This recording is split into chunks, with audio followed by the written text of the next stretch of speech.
Let's head to Mozambique, where almost 1 million people are currently displaced in the northern part of the country after fleeing their homes in search of safety due to the conflict that started in Cabo Delgado province in October 2017. Many have been displaced multiple times, forcing them to abandon their few possessions, means of survival, loved ones, and communities during each displacement. Now, living through such a prolonged conflict would lead to no prospect of a stable future, comes with profound mental health consequences. Many are still living in constant fear and continue to experience trauma, loss, and witness murder. Others have lost contact with their relatives and still don't know where they are. To speak more on this and the health challenges faced by those affected, we are joined by Igor Garcia, a communications advisor for the MSF Mozambique. Thank you for your time, Igor. Hello, good afternoon. All right, so let's get straight to it. Devastating stories coming from Mozambique. What can you tell us about the current situation there?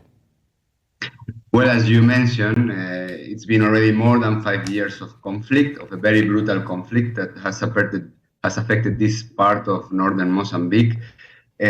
Almost or nearly a third of the population is out of their homes. The figures continue to increase.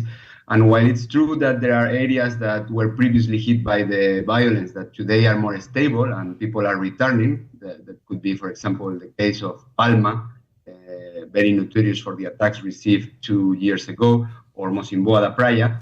There people are returning, but in multiple other areas of the province, there are frequent attacks and events of violence that are forcing time and again people to leave everything behind and try to find a safe place. No? So today we have 1 million people out of their homes, and the suffering is immense, and the prospect of a recovery, of stabilization is very, very far. No?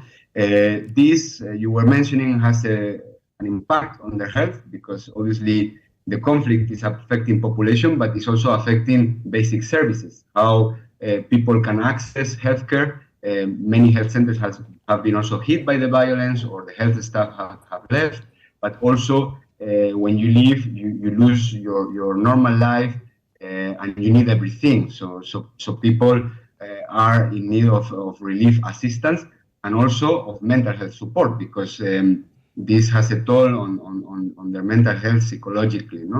Many people are unable to sleep properly. They face the recurrent nightmares.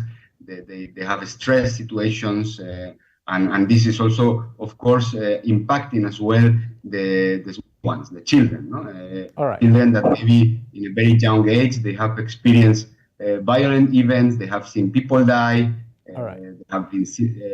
Have seen people suffer horrendous violence, and maybe they are separated from their parents as well. All right. Now, I mean, briefly, what state of mind are these people, in? We are talking of their mental health, means of survival, because these people are carrying scars of trauma, stories of rape, of course, stories also of some of their friends and relatives who have been beheaded. I mean, different kinds of stories. So can you just shed light on what exactly the impact this does, this has had on them, and also a way out for them? The capacity of recovery of a human being is enormous, no? But it's true that after such experiences, some people react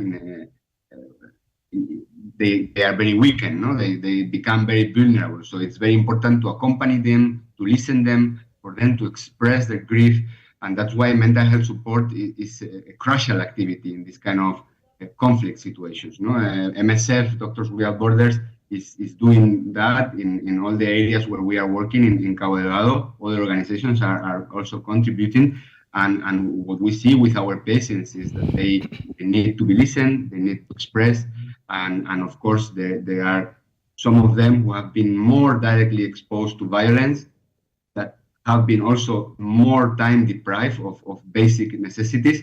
So and these ones are the most vulnerable.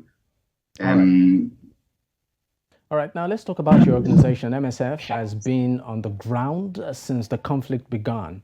How has your presence been of help? MSF in Cabo Delgado is working in different areas. What we see is that humanitarian assistance is proportionated in a disproportionate way. No, there are areas that are better covered, like it could be the provincial capital, Pemba, and areas in the southern part of the province. But there are parts in the central province, in the northern parts of the province, that are not so well covered, where there are very few humanitarian organizations because it's complicated at logistical level and also because of the insecurity to reach the populations in need. No? MSF is providing different kinds of care. Very recurrent one is to support some health structures, but as well to have a lot of mobility, because in this kind of context, you require a lot of flexibility, a lot of mobility. We are talking about not massive fronts of conflict, but minor and several small outbursts of violence, no, attacks here and there, that from one day to another are forcing thousands of people to flee, no, in multiple directions. And these people arrive to the new place with nothing. So this flexibility is very important because they need water, they need food, they need shelter, but they also need healthcare, no? Because one of the consequences of the conflict, for example, is that a pregnant woman that would go to a health facility to deliver doesn't have this safe and clean space anymore to do it. So you need to provide this support. Or an HIV patient, where, for example, the prevalence of HIV in Mozambique is relatively high, is very high.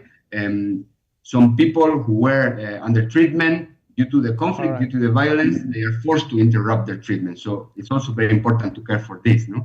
All right. Just to cite two examples. All right. Thank you so much for your time, Igor Garcia. Thank you very much.